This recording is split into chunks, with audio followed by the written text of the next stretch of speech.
Hello friends, അസ്സലാമു അലൈക്കും. നമ്മുടെ പുതിയ വീഡിയോയിലേക്ക് എല്ലാവർക്കും സ്വാഗതം. ഇന്ന് നമ്മൾ തലശ്ശേരിക്കാരുടെ സ്വന്തം തേങ്ങാമുറി കണ്ടു നോക്കിയാലോ? എന്നാൽ വരി നമുക്ക് ഉണ്ടാക്കി തന്നെ നോക്കാം. അങ്ങനെ നമ്മൾ സവാള ചെറുതായി എരിഞ്ഞതും കുറച്ച് വെളുത്തുള്ളി, ഇഞ്ചിയും പച്ചമുളകും ഇട്ടാണ്ട് നല്ല പോലെ ഇളക്കിയെടുക്കട്ടോ. എന്നിട്ട് വയന്ന് വരുമ്പോൾ നമ്മൾ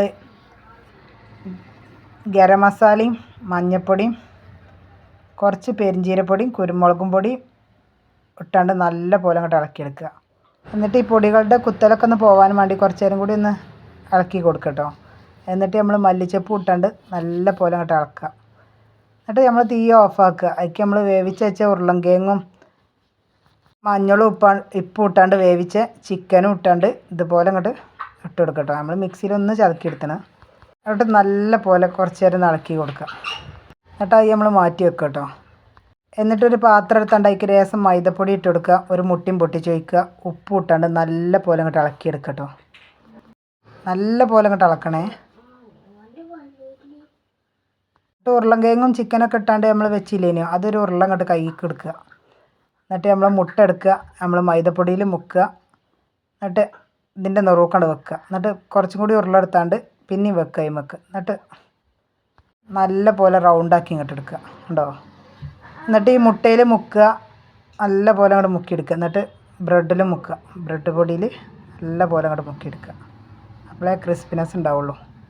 അങ്ങനെ നമ്മൾ ബാക്കിയെല്ലാം കൂടി ഉണ്ടാക്കിയെടുക്കട്ടെ. നമ്മൾ നാലിനാട്ടം ഉണ്ടാക്കണേ, എന്നാലും ഉണ്ടാവണേ ആളെ കഷ്ണം മുറിച്ചല്ലാണിത്. ഇത് തലശ്ശേരിക്കാരുടെ സ്വന്തം തേങ്ങാമുറി കേട്ടോ. ഇനിയിപ്പോൾ നമ്മളും ഉണ്ടാക്കുക. അപ്പം മലപ്പുറത്തുകാരുടെ ഇതും പറയാം അല്ലേ. അടിപൊളി ടേസ്റ്റായിട്ട് ഇത് കഴിക്കാൻ. ഇതൊക്കെ ഒന്ന് ഉണ്ടാക്കി വെക്കേണ്ടി കേട്ടോ. അങ്ങനെ നമ്മൾ ബാക്കിയെല്ലാം കൂടി ആക്കിയെടുത്താണ്ട് ഒരു ചട്ടി അടുപ്പത്ത് വെച്ചു. അതിലേക്ക് ഓയിൽ ഒഴിച്ച് കൊടുത്ത് ചൂടായി വന്നപ്പോൾ ഓരോന്ന് ഇട്ട് കൊടുത്തിട്ടോ. തിരിച്ചും മറിച്ചിട്ട് വേവിച്ചെടുക്കുക. ബ്രൗൺ കളറായാൽ മതി. വേവാലൊക്കെ ഉള്ളിൽ ആദ്യം വെന്തണമല്ലോ. നമ്മൾ ഒരു 4 മുട്ട ഉണ്ടായ 8 ഉണ്ടാക്കാം കേട്ടോ. നമ്മൾ മുറിച്ചെടുത്ത 8 ആക്കുക.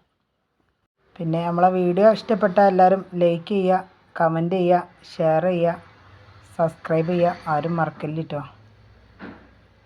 അങ്ങനെ ബാങ്ക് കൊടുക്കാനായി തുടങ്ങി. ഇനി നമ്മളിതൊക്കെ ഒന്ന് മുറിച്ചട്ടെ. ഉണ്ടോ നിങ്ങൾ? നല്ല പെർഫെക്റ്റായി കിട്ടീനെ. ഇനി മുറിച്ചിട്ട് നോക്കിട്ടോ. തേങ്ങാമുറിൻ്റെ അതിരില്ലേ, ഉള്ളിൽ തേങ്ങ അയക്കണ്, മറ്റേ ചിരട്ടൻ്റെ അതിരിക്കണ് അല്ലേ. നിങ്ങളൊക്കെ ഒന്ന് കമൻറ്റ് ഇടി.